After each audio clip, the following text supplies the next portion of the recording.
চাপা, এই চাপা, শুনে যা তো।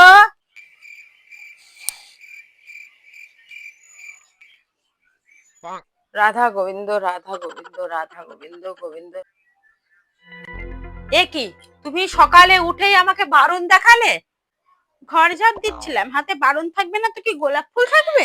উহ, মুখে পুরো খই ছুটছে। শোন, ঘর ঝাড় দিবি, মশারি তুলবি, খোকনের জন্য দুধ গরম করবি, আর আমার জন্য আদা দিয়ে একটু চা করে নিয়ে আসবি। কালকের থেকে গলাটা খুব ব্যথা করছে। দুর্গাপুজো কবে গো বৌদি? কেন, সকাল সকাল পুজোর খোঁজে তোর কি দরকার? এবারে পুজোতে দুর্গা মায়ের কাছ থেকে তোমাদের জন্য 10টা হাত চেয়ে নেব। কেন? ধরো, একটা হাত দিয়ে তোমার ঘর ঝাড় দিয়ে দেবো, একটা হাত দিয়ে তোমার মশারি তুলে দেবো, একটা হাত দিয়ে খোকনের দুধ গরম করে দেবো, আর একটা হাত দিয়ে থ্যাতলাবো। থ্যাতলাতাম মানে? আদা। আগে আদাটা না থ্যাতলালে তোমার জন্য চাটা করব কিভাবে? মরণ। তা বলো, আগে থ্যাতলাবো না আগে তুলবো?